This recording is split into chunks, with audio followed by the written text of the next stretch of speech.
मेरे बच्चे, मैं अभी तुम्हारे लिए एक महत्वपूर्ण संदेश लेकर आई हूँ, तो इसे नज़रअंदाज बिल्कुल भी मत करिएगा, नहीं तो तुम्हें भारी नुकसान हो सकता है। मेरे बच्चे, आज मैं तुम्हें इस नुकसान से बचाने आई हूँ, इसलिए इसे पूरा सुने। अगर आपको भी महादेव जी की महिमा पर विश्वास है तो इस संदेश को अभी लाइक कर दीजिए और हर हर महादेव लिख दीजिए। मेरे बच्चे, आज का संदेश तुम्हारे लिए बहुत ही महत्वपूर्ण है, इसलिए इसे पूरा देखें। महादेव जी को प्रसन्न करने के लिए श्रद्धा भाव से एक लाइक कर दीजिए और कमेंट में ओम नमः शिवाय लिख दीजिए। मेरे बच्चे, यह महीना तुम्हें तुम्हारे अच्छे कर्मों का फल देगी और तुम्हारा बुरा चाहने वालों को उनके बुरे कर्मों का दंड भी मिलेगा। तुम्हारी ऊर्जा बहुत हाई रहेगी और तुम्हारे दिमाग में चल रही उलझन हमेशा के लिए खत्म हो जाएगी। तुम्हारे दिल में जितना भी दुख है, जिसको तुम समाज से छुपा कर रख रहे थे, जिन लोगों के खिलाफ तुम हमेशा चुप रहे, अब तुम्हें ऐसे मौके मिलेंगे जब तुम खुलकर अपनी बातें कर पाओगे। जिन लोगों ने तुम्हें तकलीफ दी है, उन्हें पलट कर जवाब दे पाओगे। अब तुम अपने दिल की बात खुलकर सबके सामने करोगे। मेरे बच्चे, और तुम्हारी लाइफ में चाहे कुछ भी हो जाए, चाहे तुमसे कोई बात करे ना करे, साथ दे या ना दे, फिर भी तुम अपनी जिंदगी में खुश रहोगे और आने वाली खुशियां तुमसे अब कोई नहीं छीन सकता। है ना तुम्हारी किस्मत, न ग्रह नक्षत्र, कोई भी तुम्हारे अच्छे कर्मों का फल तुमसे नहीं छीन सकता। मेरे बच्चे, तुम मुझे अपनी महादेव जी मानते हैं तो हाँ लिखकर इस संदेश को लाइक कर दीजिए और कमेंट में भाग्यशाली अंक 888 लिख दीजिए। मेरे बच्चे, लोगों ने हमेशा तुम्हारी सच्चाई पर, तुम्हारी अच्छाई पर, तुम्हारी भक्ति पर प्रश्न उठाया कि अगर तुम इतने अच्छे इंसान हो तो हमेशा तुम्हारे साथ ही बुरा क्यों होता है। लोगों ने तुम्हारा साथ छोड़ दिया कि अगर यह सच में सच्चा व्यक्ति होता जितना यह दिखावा करता है तो इसकी महादेव जी इसके साथ इतना बुरा ना होने देती। एक वक्त पर तुम अपने वजूद पर प्रश्न उठाने लगे थे कि महादेव जी, क्या मैं जीवन में कभी कुछ हासिल नहीं कर पाऊंगा? मैं अपने जीवन के साथ क्या कर रहा हूँ? यह मोड़ या रास्ते मुझे किशोर लेकर जा रहे हैं, मुझे कुछ समझ में नहीं आ रहा है। हर तरफ, हर जगह सिर्फ मेरे शत्रु ही है। महादेव जी, कोई ऐसा नहीं है जो मुझे समझे, मेरा साथ दे, तो हो सकता है कि गलती मुझ में ही हो।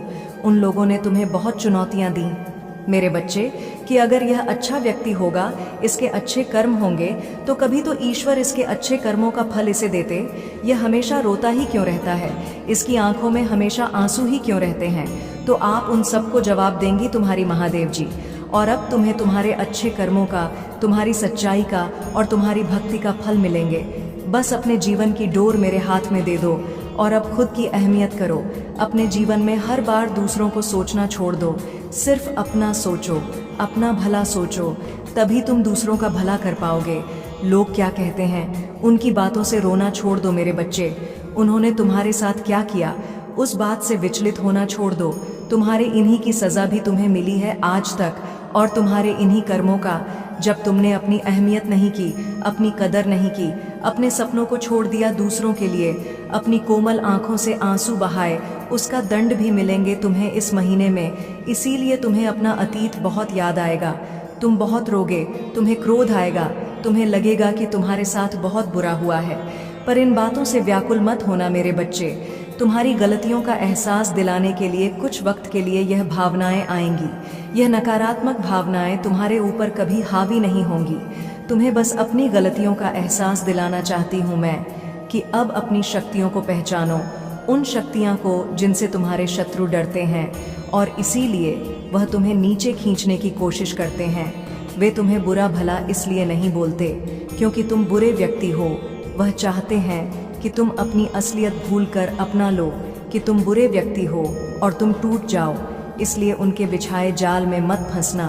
कोई लाख तुम्हारा बुरा चाह ले, पर तुम एक पुण्यात्मा हो जिसने इस जन्म में नहीं न जाने कितने जन्मों से मेरी भक्ति करके बहुत पुण्य कमाया है, और तुम्हारे उन सारे अच्छे कर्मों का फल देंगी तुम्हारी महादेव जी। इतना यकीन रखो, तुम्हारे जीवन में एक स्थिरता आएगी मेरे बच्चे। तुम्हारा स्वास्थ्य ठीक होगा और अचानक से ही बहुत बड़ी खुशखबरी मिलेगी तुम्हें, जिसके बारे में तुमने सोचा भी नहीं होगा।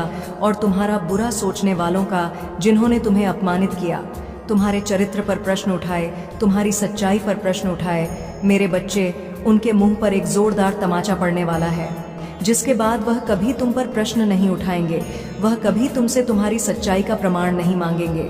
ऐसा प्रमाण देने वाली हूँ। मैं उन्हें अब वो खुद को इस कटघरे में खड़ा पाएंगे और वो अब अपने व्यक्तित्व पर प्रश्न उठाएंगे कि वह कैसे लोग हैं। उन्होंने क्या कभी कोई अच्छे कर्म नहीं किए? अगर तुम्हें नीचे खींचने की जगह उन्होंने कुछ अच्छा किया होता, किसी का भला सोचा होता, तो आज उनके साथ भी अच्छा हो रहा होता। यह दिखावे की हंसी हंसते हैं, दुनिया को दिखाते हैं कि वह खुश है, पर उनके भीतर उनके परिवार में क्या चल रहा है यह मुझसे नहीं छुपा है। उनके जीवन में कितनी दिक्कतें हैं, उनके परिवार में क्या उथल पुथल मची है, यह सब मुझे पता है। वह तुमसे तुम्हारी सच्चाई का प्रमाण मांगते थे, न वह सबूत मांगते थे। वह तुमसे कहते थे कि अपने आप को सही साबित करो। अब उन्हें ऐसा प्रमाण दूंगी मैं कि वह कभी किसी के चरित्र पर प्रश्न नहीं उठाएंगे। उनकी आंखें खुली की खुली रह जाएंगी कि तुम्हारे अच्छे कर्मों का तुम्हें कितना बड़ा अवसर मिला है। तुम्हारे पास शायद पैसे नहीं होंगे तो तुम दूसर भला कर सको, लेकिन तुमने हमेशा दिल से दूसरों का अच्छा सोचा है, हमेशा दूसरों का दुख दूर करने के लिए हर संभव कोशिश की है, हमेशा मुझसे प्रार्थना की है और मेरे लिए वही बहुत है। तुम्हारे एक एक शत्रु को जवाब देने वाली है तुम्हारी महादेव जी। तो उन लोगों के बारे में सोचना छोड़ दो अब, और आज के दिन ध्यान जरूर लगाना, 7 चक्रा मेडिटेशन जरूर करना मेरे बच्चे। तुम जहाँ जब पर भी बैठकर मेडिटेशन करोगे उस जगह को सबसे पहले नमक के पानी से साफ कर लेना। सारी नकारात्मक ऊर्जाओं को दूर भगा देना। कपूर का दिया जलाकर अपने सर से 7 बार घुमाकर उसे रख देना। उससे तुम्हारे भीतर की सारी नकारात्मक ऊर्जा खत्म हो जाएगी। उसके बाद घी का दीपक जलाकर मेरे सामने, मेरी प्रतिमा के सामने या कहीं भी बैठकर मुझे याद करके ध्यान लगाना। आज के दिन 7 चक्र करना बहुत ज़रूरी है तुम्हारे लिए। वह आगे आने वाले कष्टों से तुम्हें बचाने में बहुत मदद करेगा और तुम मुझे और यूनिवर्स को यह दिखाओगे कि तुम अब अपना ख्याल रखते हो। इसलिए मेडिटेशन ज़रूर करना मेरे बच्चे। आज मैं बहुत प्रसन्न हूँ। मैं तुम्हें यह बताने आई हूँ कि पूर्व समय में तुमने जो भी बुरे कर्म किए थे उन सब की सूची खत्म हो गई है। तुम्हारा बुरा दौर अब समाप्त हुआ।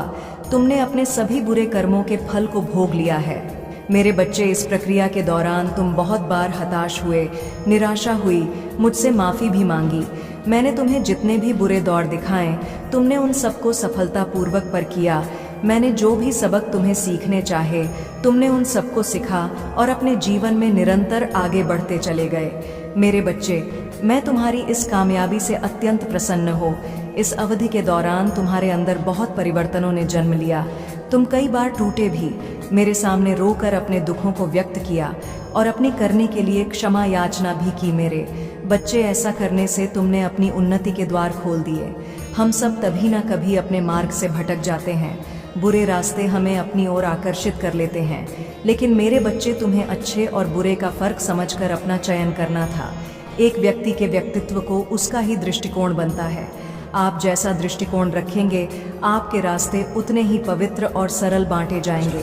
किसी भी कार्य को करने से पहले यह जाना बहुत आवश्यक है कि वह मार्ग आपको सत्यता की ओर ले जा रहा है या नहीं। आपका एक चयनित मार्ग आपके भविष्य को निर्धारित करता है। इसलिए मेरे बच्चे, मैं बार बार आपके जीवन में प्रवेश करती हूँ और आपको सत्य के मार्ग पर चलने के लिए प्रेरणा भी देता हूँ। आप में से कुछ तो मेरी बातों को समझकर अपने मन को सकारात्मक बना लेते हैं, लेकिन जो व्यक्ति मेरे प्रेम से समझाने पर भी नहीं समझता वह मेरे दंड का भागी बनता है और उसे मेरे रौद्र रूप का सामना करना पड़ता है और वह अपने जीवन में कष्ट का भागी बनता है और फिर